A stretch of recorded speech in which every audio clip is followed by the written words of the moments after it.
Obrigado, gente. Não é exagero, não. A gente tem muitas histórias para contar a propósito de um momento assim, de gente que entrou aqui na própria igreja e recebeu como toque decisivo para uma operação do Espírito Santo na sua vida, a maneira como foi recebido, como foi acolhido. Então, você pode estar numa hora dessas, por meio do seu olhar, de um coração gentil, acolhedor, de uma palavra boa, está fazendo uma diferença muito grande na vida de alguém. Que seja assim para a glória do Senhor. Amém. Senhor, nos visita aqui, nós rogamos ainda um pouco mais, quando vamos olhar a Tua palavra, lê-la, pensar sobre ela.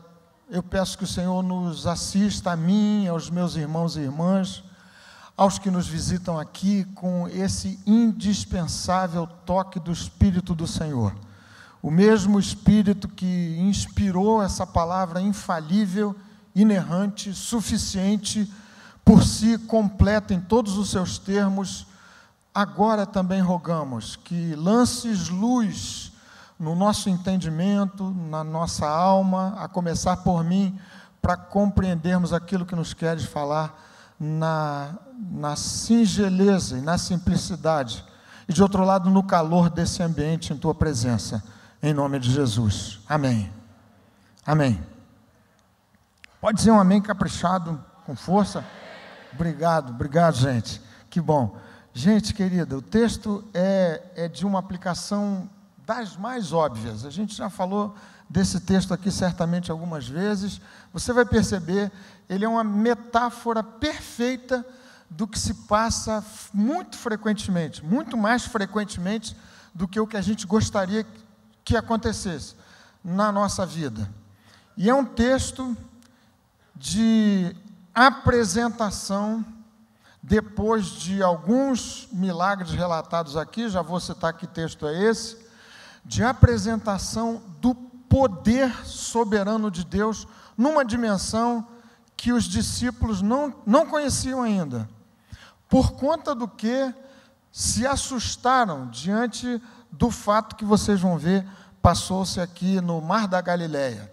A aplicação é direta, é simples, mas peço que o Espírito Santo nos ajude de modo que ela seja uma aplicação que encontre a demanda, a necessidade do nosso coração nessa noite. É Mateus capítulo 8, a partir do verso 23. Jesus dominando uma tempestade, Jesus acalmando uma tempestade. Você sabe, já falei daqui nos últimos domingos, dos últimos domingos para cá, que eu tenho procurado pensar com vocês sobre o Evangelho segundo Jesus Cristo, indo ao Evangelho de Mateus, que é certamente o mais completo, a mais completa exposição de defesa, de apologética do que significa o Evangelho de Jesus. E nesse ponto desse episódio extraordinário, o que a gente tem é um reforço na verdade maravilhosa de que o Evangelho segundo Jesus, para além de ser uma história, boas novas, indicativas do que Deus, por meio de Jesus, fez para nos livrar da desgraça de uma vida de costas para o nosso Criador, para o nosso Deus, além disso, ou dentro disso, essa história bendita das boas novas da salvação vem acompanhada de uma experiência de poder, o poder de Deus enfrentando causas como essa, uma grande tempestade que se abateu sobre o barquinho, um barco de dimensão média, em que estavam Jesus e os seus discípulos. Então, repetindo, esse texto é mais uma indicação para o fato de que o Evangelho segundo Jesus, para além de ser uma história, uma narração de uma operação que Deus fez em Cristo, de modo a viabilizar a minha e a sua salvação, é também uma experiência, uma demonstração do poder de Deus. O poder de Deus em marcha, em ação. Foi exatamente isso que Paulo, escrevendo aos Romanos, no capítulo 1, indicou. Porque o Evangelho é o poder de Deus para a salvação do que crê. O Evangelho de Jesus é o poder mediante o qual você e eu, nós podemos enfrentar, nesse caso particular, as tempestades grandes e súbitas que certamente vão se abater sobre a vida da gente. Quer dizer que o Evangelho, para além de ser uma história bendita, que me garante um lugar nos céus, que trata do drama da morte, do pós-morte, é uma possibilidade de enfrentamento pelo poder de Deus das tempestades que podem assolar a nossa vida. Você tem, mediante o Evangelho de Jesus, a possibilidade de fazer frente e sair vencedor quando houver tempestades assolando a sua vida. É justamente sobre isso que esse texto tão precioso vai falar. A metáfora óbvia é essa, a indicação de que, nesse quadro de Jesus enfrentando com seus discípulos uma tempestade, ou por outra, os discípulos de Jesus enfrentando com Jesus no mesmo barco uma super tempestade, uma grande e súbita tempestade. A metáfora óbvia é a indicação de que haverá tempestades se abatendo sobre as nossas vidas, na forma da doença, você sabe. Essa tempestade aqui, já vamos ler o texto, veio do nada. E quem conhece a geografia e as condições atmosféricas dessa região do Mar da Galileia, sabe que ali esse fenômeno físico acontecia frequentemente.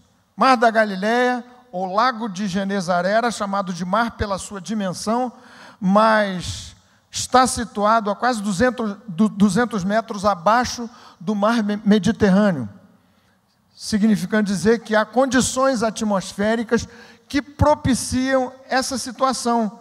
Mar calmo, os discípulos com Jesus começaram a navegar, de repente, do nada, de súbito, o texto vai dizer, uma grande tempestade, não foi pequena, se abateu sobre eles. Exatamente, e aí está a metáfora, como pode acontecer com a vida da gente, tudo caminhando ou navegando, para aproveitar a metáfora, em mares super tranquilos, céu limpo, cristalino, sem grossas, sem grandes nuvens, sem previsão de chuva, nada de ruim à vista. Como pode acontecer, quem sabe esteja acontecendo com a vida de alguns de nós nessa noite. E de repente, do nada, uma grande tempestade se abate sobre a vida da gente. Torno a dizer, na forma de uma invasão de uma bactéria, alguma coisa do gênero, que detona a sua saúde. Na forma de um câncer, na forma de um desastre financeiro, de uma demissão inesperada, alguém que tinha uma carreira próspera, bem estabelecida, na forma de uma crise grave que se instala em família, pegando um ou outro membro da família e contaminando a todo mundo. Tempestade séria, súbita e grande nos termos da apresentação desse texto. E esse texto me oferece, a mim, a você, espero que seja assim nessa noite, princípios que são conhecidos talvez da maioria de nós, mas que a gente bem pode reforçar nessa hora. Princípios que vão me orientar para viver certas viagens sob tempestade grave, grande e forte. Vamos ao texto então, Mateus capítulo 8, verso 23 até verso 27. Vamos ficar de pé um minutinho, por favor, assim você acompanha mais descansadamente a leitura desse texto. O texto diz assim, ajude alguém, por favor, a acompanhar o texto, acho que ele vai ser projetado também aqui na tela. Então, entrando ele no barco, seus discípulos o seguiram. O texto anterior, que a gente leu 2 domingos atrás, diz que Jesus determinou, foi uma ordem do Senhor, vamos mudar de lado, vamos passar dessa margem para outra. Então aqui estão os discípulos obedecendo a instrução e a ordem de Jesus e entraram com Jesus no barco. Verso 6: eis que sobreveio no mar uma grande tempestade. É isso. Eis que sobreveio no mar da Galiléia, no lago de Genezaré, uma grande tempestade, tal como pode acontecer com a vida da gente, sua vida, minha vida, a nossa vida. De sorte que o barco era varrido pelas ondas. Entretanto, Jesus dormia. Esse quadro é tão importante que os 3 evangelhos ditos sinóticos tratam de reproduzir esse episódio, com certos detalhes especiais, mas é um texto fundamental. Verso 25. Mas os discípulos vieram acordá-lo clamando: Senhor, salva-nos, perecemos. Existe um hino maravilhoso do nosso hinário antigo que canta justamente isso, o clamor dos discípulos acordando a Jesus.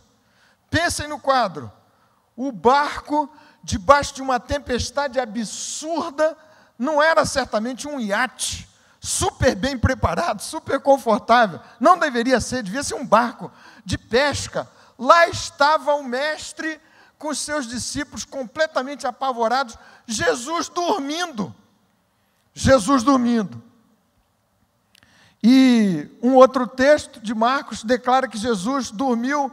No texto original é a indicação de que ele dormiu profundamente. E os discípulos vêm então para Jesus, acordando o Senhor.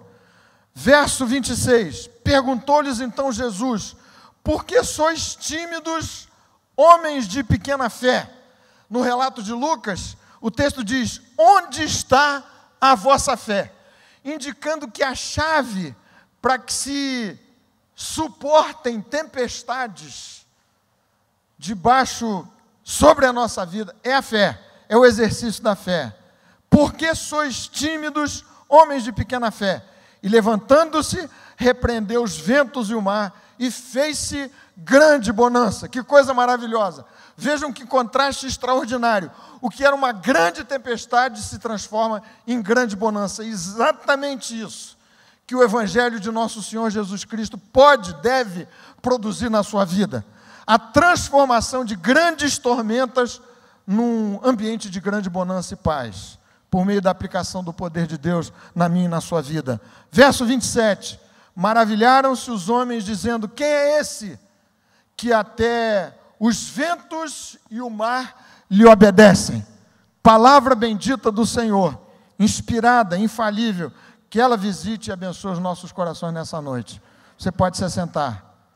Queridos irmãos e irmãs, primeiro princípio maravilhoso desse texto, você sabe, vou repetir daqui outra vez, é que há tempestades que são contingências gerais da vida, que vão bater de um lado e do outro sobre a vida de todo mundo, por exemplo, a enfermidade. Mas há algumas tempestades que só acontecem na vida e sobre quem se dispõe a entrar no barco com Jesus. Foi o caso.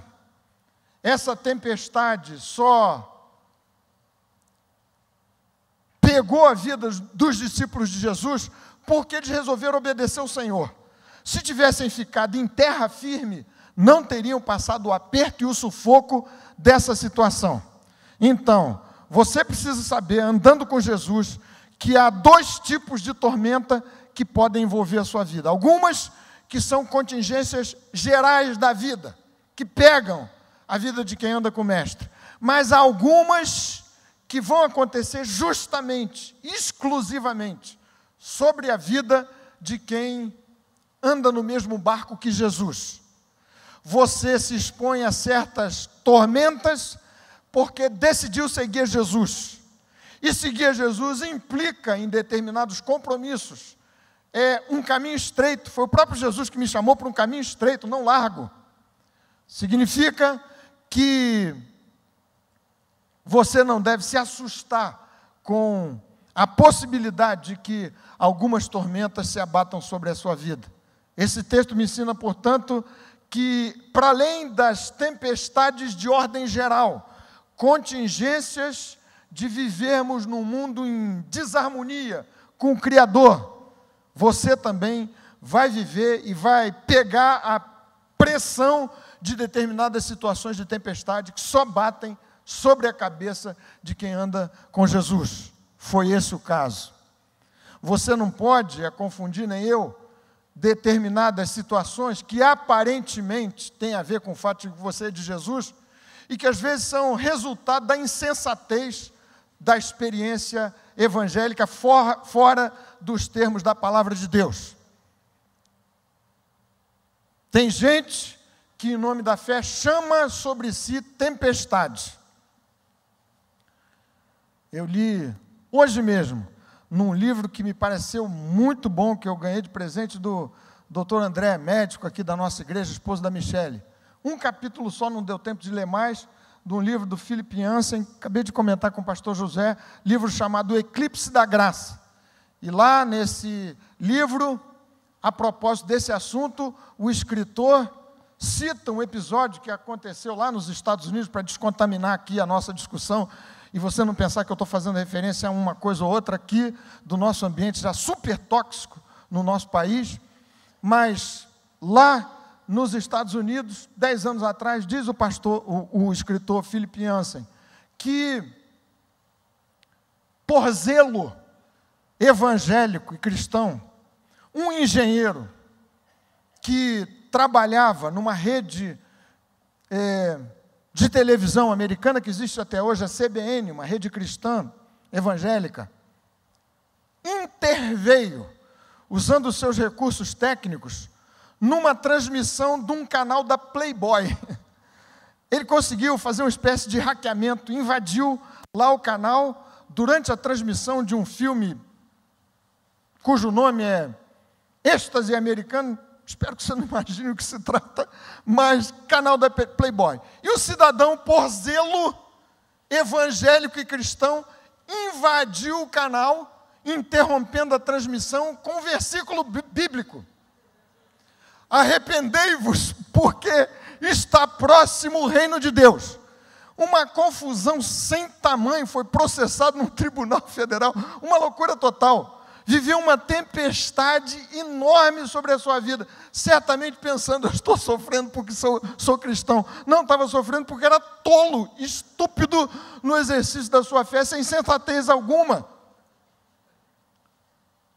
E o mesmo episódio foi acompanhado de declarações infames de um televangelista muito famoso nos Estados Unidos, hoje já está lá no ocaso da sua vida, sócio acionista do canal da CBN, falando as coisas mais disparatadas possíveis. Aliás, durante anos, ele andou falando disso, a cada situação difícil, lá, um terremoto que acontecia num determinado lugar, vinha ele com as explicações estapafúrdias, gerando pressão dos não crentes sobre os evangélicos. Então, não é disso que se trata aqui.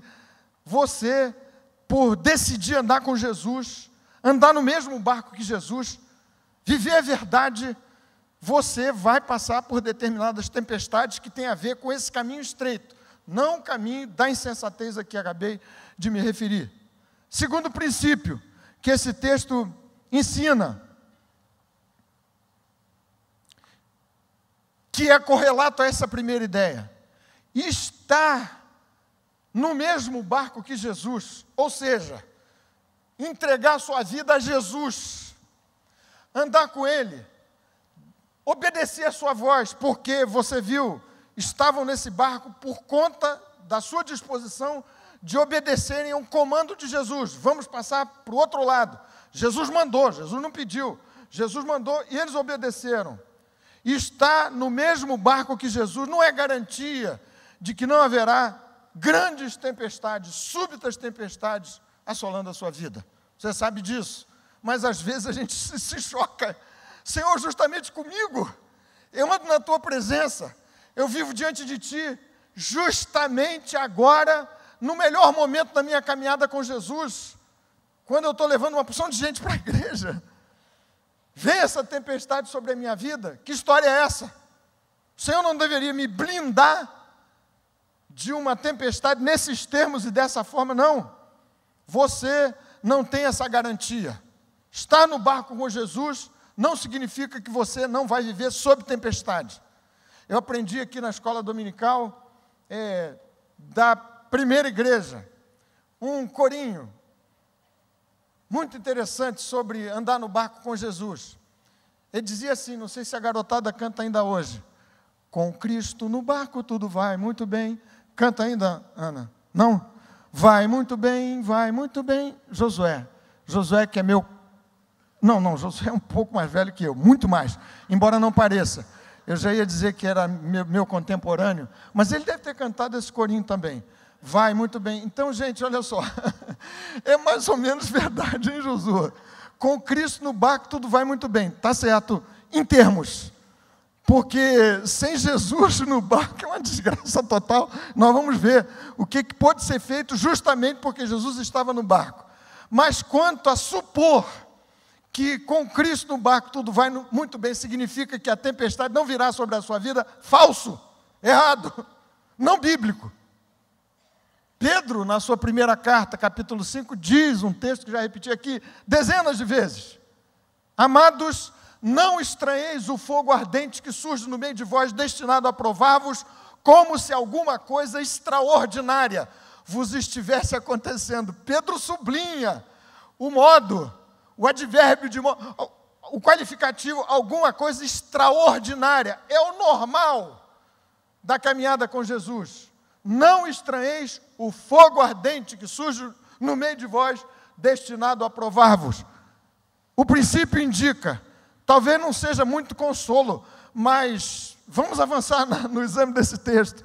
Nesse ponto, não se surpreenda com a tempestade se abatendo sobre a sua vida, como isso fosse indicativo de que Jesus não está no barco, ou você não está no barco com Jesus. Está no mesmo barco que Jesus. Ter Jesus comandando o barco, a embarcação da sua vida, não é blindagem contra tempestades que eventualmente possam se derramar sobre a nossa vida.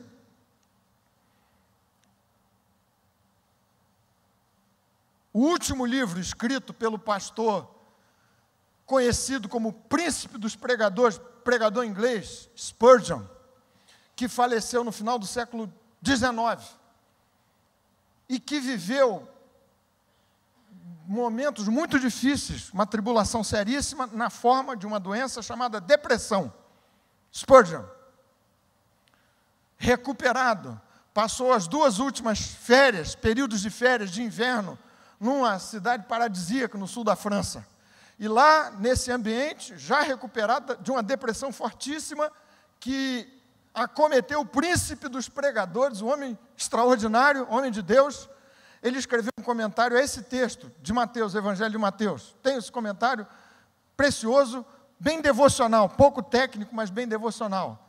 E Spurgeon escreveu a propósito desse texto aqui o seguinte, uma frase simples, mas vinda dele vale a pena repetir: o barco com Jesus é um lugar feliz, absoluta verdade. Até se poderia dizer, o barco sem Jesus é um lugar muito infeliz. Disse Spurgeon, o barco com Jesus é um lugar feliz, porém a tempestade pode vir, mesmo quando estivermos ali, no barco com Jesus. Terceira ideia que esse texto me traz ao coração: se de um lado é verdade que andar no barco da vida com Jesus não me haverá de garantir um tempo sempre calmo, imune a tormentas, a súbitas e grandes tempestades, de outro lado, aqui há muitas extraordinárias garantias que só são oferecidas a quem anda no barco com Jesus. A primeira delas, e a mais óbvia, é a seguinte: se você estiver no barco com Jesus, se Jesus estiver no barco da sua vida, você jamais estará sozinho sob tempestade. Nunca. Você vai ser acompanhado pelo Senhor dos céus e da terra, pelo Criador de todas as coisas, por nosso grande e soberano Deus. Você não vai se sentir viver, até pode se sentir eventualmente, mas você não estará sozinho nunca. Repetindo outra vez.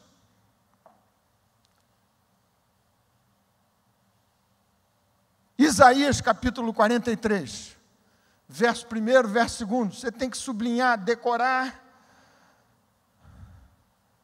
Não temas, porque eu te remi, chamei-te pelo teu nome, tu és meu.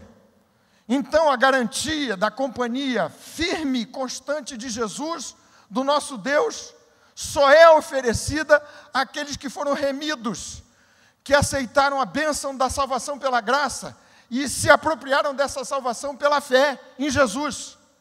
O texto de Isaías diz assim: não temas, porque eu te remi, chamei-te pelo teu nome, tu és meu. E então seguem-se as garantias só oferecidas a quem anda no mesmo barco que Jesus. Quando passares pelas águas, eu serei contigo. Você nunca estará sozinho nos tempos de tempestade na sua vida. Se Jesus está no mesmo barco, é claro, Jesus vai participar da tempestade com você. Quando passares pelas águas, diz o profeta, eu serei contigo. Quando pelos rios, eles não te submergirão. Quando passares pelo fogo, não te queimarás, nem a chama arderá em ti. Aleluia, louvado seja o grande nome do Senhor. Bendito seja o Senhor. Eu não estarei sozinho.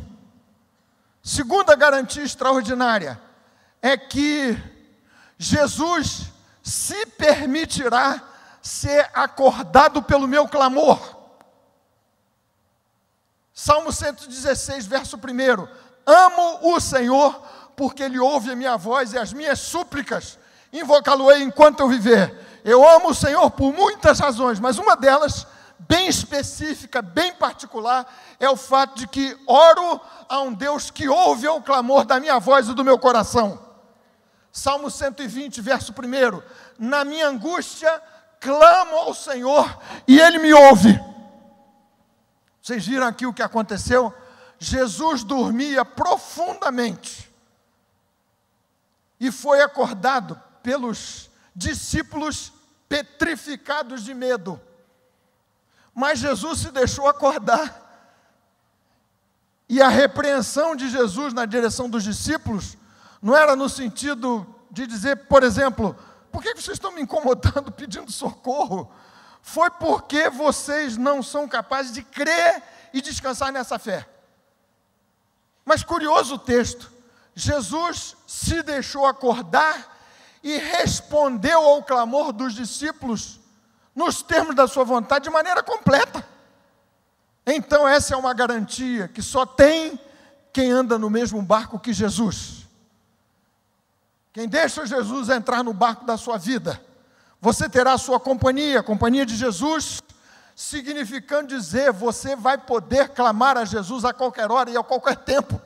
Jesus vai se deixar acordar, vai ser despertado pelo clamor da sua alma, vai ouvir a sua voz, mesmo que eventualmente você tenha a sensação de que Ele está indiferente, como os discípulos. Senhor, o Senhor não se incomoda? Dorme enquanto a gente passa esse aperto aqui sozinho. Atitude bastante infantil, que me faz lembrar. Agora vocês me permitem aqui, alguém tem um babador disponível? Que eu vou botar um babador para falar do meu neto. Aqui só um minutinho, com licença dos avós presentes. Netinho maravilhoso. Não tem nada a ver, absolutamente nada a ver, não quero distrair vocês. Mas hoje eu dei uma camisa do Flamengo para o garoto, ficou um primor, né? Garoto bonito, já é bonito, vestido com aquela camisa oficial, fiz questão de comprar, e assim vou comprando, à medida em que ele for crescendo, na expectativa de que, além de ser um homem de Deus, ele seja um bom flamenguista, um homem de Deus flamenguista. Assim, a obra terá sido completa. Mas, enfim, reação do netinho, de 3 anos, vai fazer 4 daqui a pouco.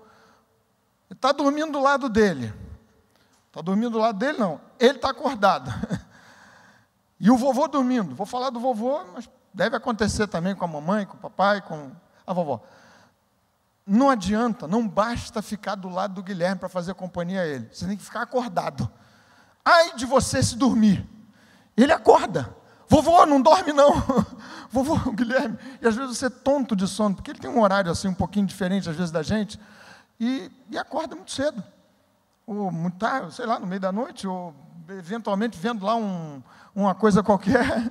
Não basta estar do lado do garoto, daquele lindo menino. Você tem que estar do lado acordado. É mais ou menos assim que a gente... E ele faz de tudo para acordar o vovô. De tudo, de tudo. Pula por cima, e às vezes eu fico com um olhão assim, sabe, meio aberto, disfarçado, para ver se ele pega no sono de novo e me dá uma folguinha, um extra de sono bem de manhã, e não tem jeito, ele pula, vai para lá, para o outro, chacoalha de um lado e do outro, quer você acordar do lado dele. É como se a sua companhia dormindo não fosse suficiente para dar a ele o conforto e a alegria que ele quer ter. Mais ou menos como esses discípulos. Jesus estava ali. Acordaram o Senhor. Mas o mais extraordinário e confortador é que Jesus se deixou, se permitiu acordar, interveio poderosamente. É assim que Jesus fará com a sua vida. Essa é uma garantia maravilhosa. Você não estará blindado contra tempestades, mas não vai estar sozinho sob forte e grande e súbita tempestade. Jesus estará com você. Você vai poder clamar a Ele na segurança absoluta de que o Senhor vai acudir você. E o texto mesmo diz, o clamor desses discípulos: salva-nos, Senhor, perecemos, morremos. Uma fé tímida é frequentemente ambígua nas suas expressões. Essa gente, discípulos amados de Jesus, só acordaram a Jesus porque criam que Jesus tinha poder para intervir, para fazer alguma coisa, para livrá-los daquele sufoco. Ao mesmo tempo em pânico, mal, sem conseguirem dormir. É assim que muitas vezes a gente vive como crente. Eu creio em Jesus, mas vivo mal, sobressaltado o tempo todo, a tempestade bate, eu não consigo dormir, e perco paz. Cheio de medo, de temor. Eu tenho a garantia de, estando no mesmo barco que Jesus, eu vou ser salvo. Ele vai preservar a minha vida nos termos do conselho soberano da sua vontade. Você pode balançar de um lado para outro, mas se você é de Jesus, você está absolutamente garantido pelo seu poder e pelo seu amor. Leia Romanos capítulo 8, o fim do capítulo, a partir do verso 35. Nada nos poderá separar do amor de Deus, nem poderes infernais, nem anjos, nem tribulação, nem a morte, nem a altura, nem profundidade, absolutamente nada, porque Jesus me haverá de garantir e de salvar. Perecemos, era o diagnóstico sombrio que fizeram na sua timidez de fé, como eu faço frequentemente. O que vai ser de mim se essa situação não se resolver? Se esse quadro se configurar tão negativo quanto me parece que sejam as maiores probabilidades de que assim ele avance e evolua. Perecemos, vamos morrer. Mas isso era impossível, dado que Jesus estava naquele barco. Porque a falência daquele barco em que estava Jesus significaria a falência dos planos da redenção. Jesus não poderia só sobrar naquele barco. Ele não poderia morrer ali. Não era chegada a hora do Senhor, nem aquele tipo de morte. Da mesma forma, se Jesus está no barco da minha vida, essa é uma garantia maravilhosa. Os seus planos coincidem com o avanço da minha vida. Eu deixo o Senhor conduzir, não haverei de perecer. Clamo e o Senhor me vai ouvir, ainda que pareça tardio, ainda que pareça indiferente eventualmente, não me escutando, dormindo profundamente, mas lá está o Senhor. Então posso insistir em clamar, porque Ele haverá de intervir a meu favor, para o louvor da sua glória.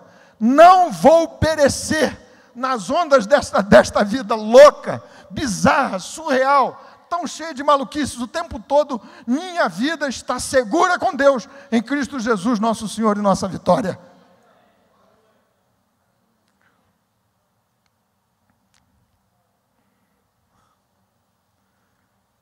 Um quarto princípio aqui, que esse texto apresenta. Só há descanso, e é o que eu quero, sob tempestade. Só é possível descansar sob tempestade. E essa é uma lição-chave, porque se a gente conclui que todos estamos expostos a grandes e súbitas tempestades, eu preciso saber como descansar, como dormir sob tempestade, como Jesus o fez. Só há descanso possível sob tempestade por meio do exercício ousado da fé. Jesus os repreendeu dizendo: porque sois tímidos, homens de pequena fé. Significa dizer que eu posso ser ousado na minha vida com Jesus em fé. Significa dizer que eu posso me expressar numa fé grande na sua qualidade, na sua dimensão, diante do meu grande Deus. E nesse sentido, encontrar descanso, dormir, mesmo quando os ventos e o mar assolarem o barquinho da minha vida. A chave é uma fé não tímida, não apequenada, uma fé ousada, que reafirme o tempo todo o fato de que Jesus está no barco da minha vida. É verdade, você precisa se certificar de que Ele está no barco da sua vida. Ou por outra, você está no barco onde Jesus está. O texto de Marcos diz que muitos outros barquinhos seguiram o barco de Jesus. A experiência desses foi diferente. Tem gente que segue assim, vai seguindo, mas num outro barco. Lá pelas tantas decide mudar de rumo, porque Jesus não está dentro do barco. Gente que passa anos a fio no ambiente supostamente dos seguidores de Jesus, mas nunca permitiu que Jesus de fato entrasse no barco da sua vida. Significa escancarasse as portas do seu coração, da sua alma, dos seus pensamentos, da sua vontade, para ser você uma habitação completa de Deus por meio do Espírito Santo, pela obra de Jesus. Só há descanso. Eu quero saber como. Só posso descansar sob forte tempestade. Só posso dormir, só podem dormir os que aprendem a exercitar ousadamente a sua fé. E esse texto me dá pelo menos duas chaves aqui para eu me desenvolver em fé, uma fé ousada, vibrante, que abençoe a minha vida em tempos de alta turbulência. Claro que você vai precisar de fé para tempos de calmaria, mas, e aqui está a primeira chave para o fortalecimento da sua fé, para você crescer numa fé que seja ousada. O melhor ambiente, o melhor laboratório de teste, de desenvolvimento, de formação da robustez da sua fé, é justamente o ambiente da grande tempestade. Pedro, novamente, na sua primeira carta, capítulo 1, logo abre a carta dizendo: vocês estão sendo preservados por sua fé, ainda que possam passar por tribulações e estejam sendo contristados por isso, para que o valor da vossa fé, uma vez apurado pelo fogo, resulte em honra, glória e louvores a Deus naquele dia final. Então, se você está agora com Jesus no seu barco, você no barco de Jesus, e a tempestade se abateu forte sobre a sua vida, tenha a ideia de que você está diante de uma extraordinária, imperdível, super libertadora oportunidade, a de transformar-se num crente de fé super ousada, crescer na fé com Jesus, num ambiente de alta pressão e de alta tempestade. É o melhor momento, é o teste mais agudo que vai robustecer a sua fé de maneira extraordinária. Mas há duas outras ideias aqui na pergunta que os discípulos, na exclamação, na verdade, do verso 27, dos discípulos, diante do que Jesus fizera de milagroso, repreendendo como se fosse uma pessoa, os ventos e o mar. A pergunta, vocês viram? Que é uma exclamação. Os discípulos perplexos, diante do controle de Jesus sobre as forças da natureza, dizem assim, e aqui está uma chave, ou duas pelo menos, para que eu cresça numa experiência de fé ousada, a ser exercitada em tempos de grande tempestade, na verdade o tempo todo, mas da qual você vai precisar fazer uso especial para descansar quando a tempestade se abater sobre a sua vida e sair vencedor. Quem é este que até os ventos e o mar lhe obedecem? Quem é este?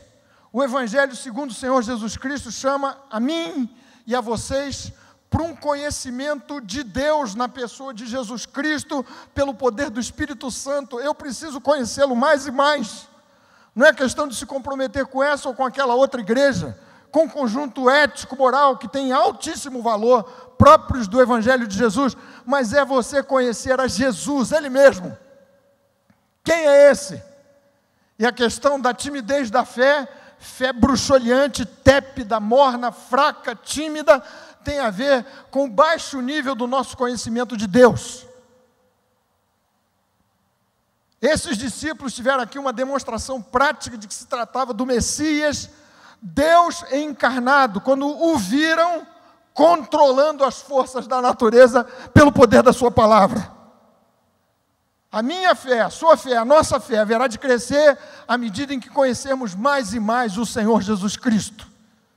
Por meio do culto, da devoção pessoal, por meio da obediência à sua palavra, comunhão com Ele o tempo todo. É o que mais eu preciso, vocês, cada um de nós. Quem é esse? Conhecer a Jesus significa nutrir minha própria fé. Não existe nutriente mais poderoso para a fé do que o conhecimento de Jesus, Ele mesmo, expresso a partir da sua palavra. A pergunta estabelece outro princípio que já discuti com vocês daqui. Quem é esse que até os ventos e o mar lhe obedecem? O raciocínio aqui dos discípulos foi o seguinte: estamos diante do Deus Todo-Poderoso, diante de cujo poder a força da tempestade é nada. A fé haverá de se expressar de modo ousado, não tímido, não fraco, não enfraquecido, não esfarelado, à medida em que eu for capaz de trocar na minha mente um tipo de comparação que o tempo todo a gente faz quando a tempestade se abate sobre a nossa vida. A comparação natural é a seguinte: eu não tenho forças.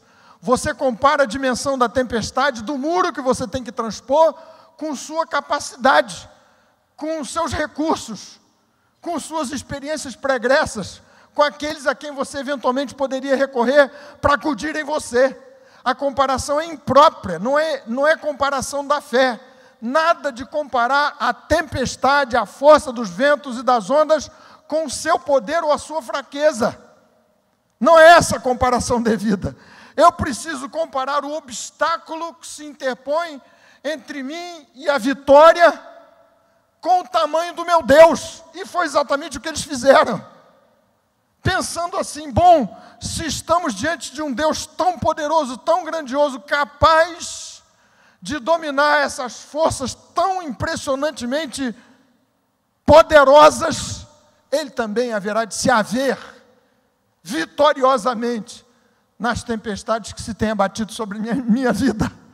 Se você é de Jesus, se Jesus está no barco com você, se você está no barco com Jesus, a comparação é essa. Eu estou aqui, Senhor, com uma enfermidade, com um drama, com uma luta seríssima, severíssima, mas o que é isso diante da grandeza do meu Deus? Se você compreende a dimensão maravilhosa, infinita em seu poder, do nosso Deus, só uma fé ousada e grandiosa vai caber nessa relação. grande fé na direção do nosso grande Deus. Compare sempre o poder de Deus com as circunstâncias adversas à sua vida, e não as circunstâncias com você, porque você sai perdedor sempre, sempre, sempre. Mesmo que seja um problema financeiro sério e grave, e você tenha muito dinheiro, não tenha a menor dúvida, não será necessário, não será suficiente para bancar a estabilidade da sua vida. Está cheio de saúde, não se garanta nisso. Família estável, ou não, você que sabe. Não compare. O enfrentamento desde que você tenha convidado Jesus para estar no barco da sua vida. É entre o Senhor, o Todo-Poderoso, e essas adversidades. E não o tamanho das adversidades à vista do seu tamanho, do meu tamanho e da minha própria fé. O texto conclui, como já antecipei para vocês, a grande, terrível tempestade, transformada em grande bonança. Agora eu quero convidar vocês, como hoje de manhã, inspiração da palavra que foi lida e pregada aqui pelo pastor Cláudio, nos convidou a fazer, orar, com fé, pedindo, Senhor, amplia no meu coração a fé. Eu quero viver nesse doce, dulcíssimo, extraordinário, milagroso, anormal, singular, descanso sob tempestade. Quero aprender a viver em mares revoltos, com a segurança completa de que o Senhor está comigo. E não haveremos de perecer. Vamos orar, meus irmãos e irmãs, por duas coisas, pelo menos. Primeiro, alguns que queiram reafirmar a sua disposição de andar no mesmo barco que Jesus. Porque se você não está no mesmo barco que Jesus, me desculpe o pessimismo, você está absolutamente perdido. Vai naufragar. Se não for agora, vai ser depois. Não estou aqui rogando praga para cima de ninguém, mas é a palavra de Deus que declara: ou você está com Jesus, ou você está perdido. Então nós vamos orar com aqueles que queiram dizer: eu quero andar no barco com Jesus. Esse barquinho frágil da minha vida não pode avançar nas águas tumultuadas, estranhas e traiçoeiras desta vida, que eventualmente estejam agora calmas, sem Jesus. Essa é a primeira oração. Mas a segunda é: Senhor, estou contigo, mas acorda, Senhor, porque está complicado. Como meu netinho, vovô, acorda porque eu quero a tua presença aqui, o Senhor olhando dos meus olhos. Me ajuda na pequenez e na timidez da minha fé. Vamos orar, meus queridos irmãos e irmãs? Vamos ficar de pé, se você puder, novamente, para facilitar o encaminhamento de quem queira vir participar desse momento de oração aqui com a gente, enquanto nossos irmãos e irmãs aqui da música vêm para a gente encerrar cantando também com intensidade da nossa alma e do nosso coração. Gente, vamos orar, colocando nossa vida diante do Salvador, bendito, amado Senhor, pedindo que Ele acalme o mar turbulento do meu coração. É para você descansar, é para você ter paz, pedindo que Ele ajude você e a mim, a nós, a vivermos essa fé ousada, abusada, não arrogante, mas uma fé que enfrenta no poder do Espírito do Senhor as mais grossas tempestades, grandes, súbitas, que se queiram abater sobre a nossa vida e queiram destruir a gente. Vamos pedir que o Senhor faça assim nessa hora. Senhor querido, tua palavra é uma fonte permanente de vida, de estímulo para uma experiência diferente. Senhor, há muitos aqui, muitas, certamente, sob grande tempestade. Algumas tempestades que aconteceram ontem, hoje, quem sabe, mas outras que já são antigas, uma temporada de mau tempo, ameaçando a estabilidade da família, destruindo relações tão caras e sérias, afetando a saúde emocional, mental, confundindo a saúde e a vida espiritual de tantos e tantas. Ó Deus, abrindo espaço, quem sabe, para esse sussurro horroroso do inferno e das trevas, querendo desencaminhar uns e outros desse caminho bendito da vida com o Senhor no barco da nossa vida. Pai Santo, nós rogamos que Tu, como cantamos há pouco, incendeies os nossos corações com o poder do Espírito de Jesus. Uma nova graça, uma nova bênção, uma nova unção, um novo poder.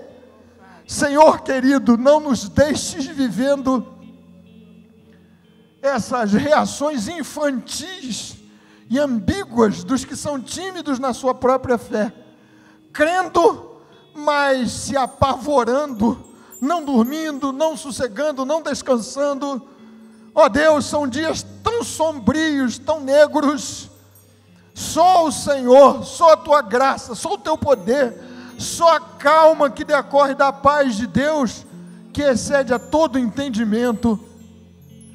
Visita os Teus filhos e filhas, e aqueles que nessa noite sentem-se como que navegando, quem sabe seguindo a Jesus, mas à distância, num outro barco.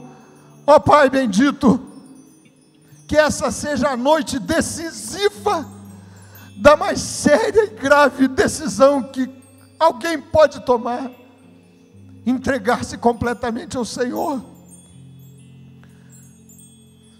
ver-se salvo por Teu amor irresistível, e receber esse conforto glorioso dos que foram remidos pelo sangue de Jesus, vertido na cruz do Calvário, e tocados pelo poder da ressurreição.